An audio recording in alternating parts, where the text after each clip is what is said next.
Daddy हाँ जी। कौन सा पढ़ना? अच्छा, स्टोरी टाइम है आज। Story time time. चलो अपने पिटारे में से एक नई स्टोरी निकाल के सुनाते हैं आपको। ओके ओके ठीक है। Okay okay. तो ओके। आज मैं सुनाऊंगा एक हाथी और खरगोश की कहानी आपको। ठीक है।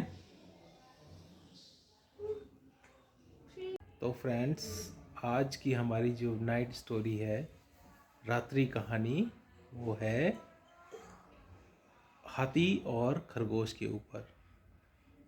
तो अब कहानी सुनाते हैं। अब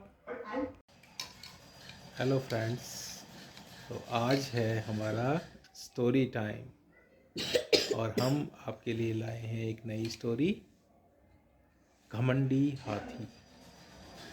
तो कहानी स्टार्ट करते हैं अब। एक घने जंगल में एक हाथी रहता था।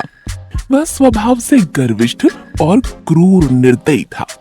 वह जंगल में घूमता, इधर उधर जाता और साथ में पेड़ और उसकी शाखाएं तोड़ डालता।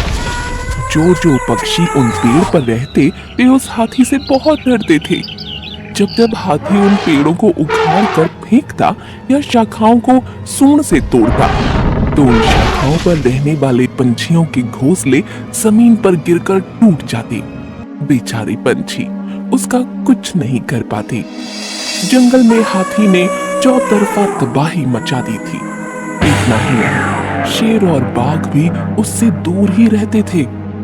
जंगल के सभी जानवर उस हाथी से परेशान हो गए थे, लेकिन चाहकर भी वे कुछ नहीं कर पा रहे थे। उसी जंगल में एक चतुर खरगोश भी रहता था। उस खरगोश को उस हाथी के बारे में सब कुछ पता था। खरगोश ने उस हाथी को सबक सिखाने की ठान ली और उसने जंगली जानवरों की एक सभा बुलाई और कहा, इस दुष्ट हाथी का अब कुछ करना होगा। इसने इस जंगल के सभी प्राणियों को परेशान कर रखा है। अब मुझे इसका कुछ करना होगा।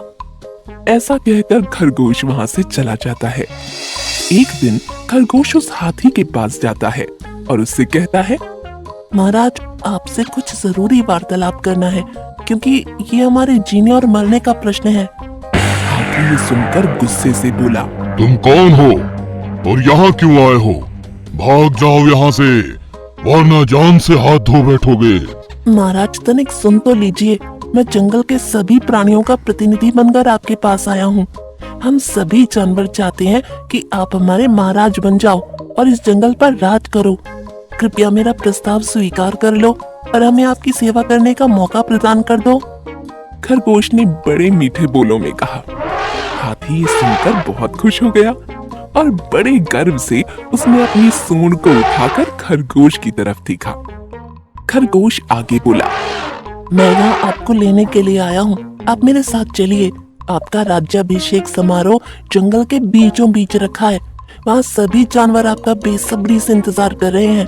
अपने होने वाले नए महाराज का इंतजार कर रहे हैं। ये सुनकर हाथी बहुत खुश हो गया। उसका हमेशा से सपना था कि वो एक दिन इस जंगल का महाराज बने। उसने सोचा कि राज्याभिषेक समारोह उसके लिए गर्व की बात है, इसलिए वह उस खरगोश के साथ चलने के लिए तैयार हो गया। चलिए महाराज, आपका सभी प्राणी वहाँ इंतजार कर रहे हैं। मेरे पीछे पीछे आ जाइए। खरगोश बोला। वे दोनों जंगल के रास्ते चलने लगे। आगे आगे खरगोश और पीछे पीछे हाथी। चलते चलते वे दोनों जंगल के एक तालाब के पास आ गए। उस तालाब का परिसर पूरी तरह दलदल से भरा था। खरगोश का वजन कम था, इसलिए उसे उस दलदल से चलने में ज्यादा परेशानी नहीं हुई।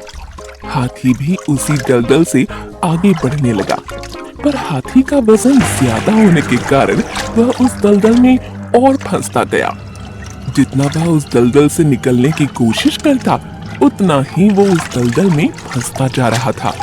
वह घबरा गया और खरगोश से बोला, मित्र मेरी मदद करो। मैं इस दलदल में फंसता जा रहा हूँ। अब मेरे राज्य अभिषेक समारोह का क्या होगा? तुम्हारे सभी साथियों को यहाँ बुलाओ, मुझे इस दलदल से निकालने के लिए। मैं तुम्हारी कोई मदद नहीं कर सकता। तुम इसी लायक हो। तुम्हें कुछ पता भी है तुमने जंगल के प्राणियों के साथ कितना बुरा व्यवहार किया है? तुमने पेड़ की शाखाएं तोड़ी, उन शाखाओं पर छोटे छोटे पंछियों के घोंसले और अंडे थे जो तुम्हारी वजह से टूट गए। तुमने बेजुबान छोटे छोटे प्राणियों को अपने पैरों तले कुचल दिया, बड़ी बेरहमी से मार दिया। हम सब रो रहे थे, दया की भीख मांग रहे थे, पर तुमने कुछ भी तरस नहीं खाया। और अब तुम तुम्हारी जान की भीख मांग रहे हो। मुझे तुम्हें ये बताते हुए खेद है कि तुम्हारा राज्याभिषेक नहीं हो सका, लेकिन तुम्हारा दाह संस्कार अवश्य होगा। अलविदा। ऐसा कहकर खरगोश वहां से चला गया और इधर हाथी धीरे धीरे उस दलदल में और फंसता गया और उसकी मौत हो गई। तो दोस्तों, इस कहानी से हमें ये पता चलता है कि अत्याचारी को भी अपनी कयामत भोगनी पड़ती है।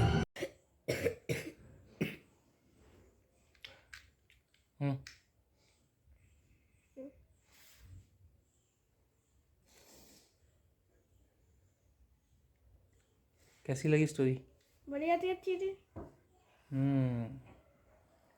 तो दोस्तों से रिक्वेस्ट करो, लाइक शेयर सब्सक्राइब कर देना। Okay, tata bye bye, see you letter.